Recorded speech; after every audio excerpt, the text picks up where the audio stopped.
We're going to do some salmon dishes, and we're going to talk about and look at how to fillet a fresh whole salmon. Join us. Today we're going to be featuring some salmon. We have some salmon that we're going to play around with on the grill, a couple that we're going to pop in the oven, and one that we're going to saute. We're going to be a little creative today and have some fun. One thing I wanted to do is take some time and work with a whole salmon and kind of give you an idea of how I clean and fillet a whole salmon. I like to do this every once in a while. Gives everybody an opportunity who would like to take this challenge on to do it. First thing we're going to do, or what I do when I clean a whole salmon, is make sure the inside is all cleaned out. We're going to look for a salmon that has a nice texture to the outside, is not very flimsy, that we have some body to it. Body meaning that it's soft to touch, but not very soft. You want to make sure that your flesh is going to spring back. You want to make sure that your fins and your gills are all in place, and that if you were to touch them, they didn't fall off or break off. And those who like to go out and fish, you'll understand exactly what I'm talking about when you go out and you fish and then you come back and you clean your fish up. That you want to make sure when you're going to start, I always have my salmon, because I'm a righty, I always have my head in any of my other fish, I always have it pointing away from me up top, and then I take, and I'm using a serrated knife because I feel very comfortable. I've done this for many years, and I've always used a serrated knife just to cut in behind the gill, right into the head. And the knife is what is very sharp, so I don't have to apply a lot of pressure to my salmon. I just cut into the head, and when it starts to get tough, I stop. And then I take and I turn my knife around, and then I will gently start to work it through back. All right, now, two things you can do is you can take a rag if you're feeling uncomfortable about putting your hand there, and then pop it right on top. I always use plastic gloves because I don't like to get that fishy smell on my hand. What I'm doing now is taking the knife and I'm running it across the bone, or the vertebrae right here, and I angle the knife just up a bit. So actually the back part of the knife is just going right across the backbone there, and it just follows its way right up. All right? And I just take my time, so I'm not in a hurry, and I try to do it in even motions. And then when I get to the end here, if my board isn't long enough, just pop it down a bit, push it up a little,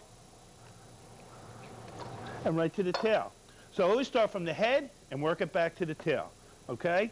And then I have my whole side, so I'm all set and ready to go. Now, what I'm going to do, and this is the bone that I'm talking about, when I get up under and I'm angling this way up in the air, and I let the back of the knife just follow right across the bone.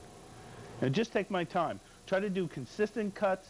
If you start sawing away, you're going to find that you're going to chop up your flesh here, and then you'll run into a problem.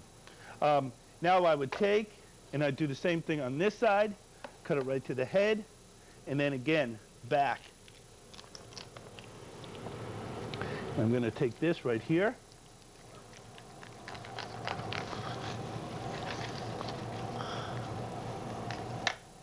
All right? Now, this piece here, what I like to do with this is just take a spoon and I clean it right out. So this way, I will use this flesh in here and maybe store it if you want to make some kind of mousse or you want to use it as a stuffing. It's beautiful. The carcass in itself, my tail and my head, I usually don't use this to make a stock because salmon is an oily fish. And when you're using an oily fish like this to make a stock, it doesn't turn out very well. So we're going to take and put that on the side, reach down here, and I grab myself a new cutting board. Plastic cutting boards are great to use because they clean up quite easily, so you want to work with that. Next thing I'm going to do is take my knife, and I'm going to run it right underneath this film or fatty tissue right here, right through what is known as the belly. Now the belly is a very oily part as well. Don't worry about cutting out this this little piece of flesh here. All right? You see, you just cut it right away. Cut it right away, straight down. Now, I'm going to come right here, and I'm going to cut out the top. Now you have a whole side of salmon here. It still has its bones intact. So what we're going to do is cut away any of the bones that are exposed here at the one side, and then we're going to go through and we're going to pick our bones right out, pick them right out with our pair of pliers. Now, if you have tweezers, that's fine. Your little needle nose pliers are fine. They also have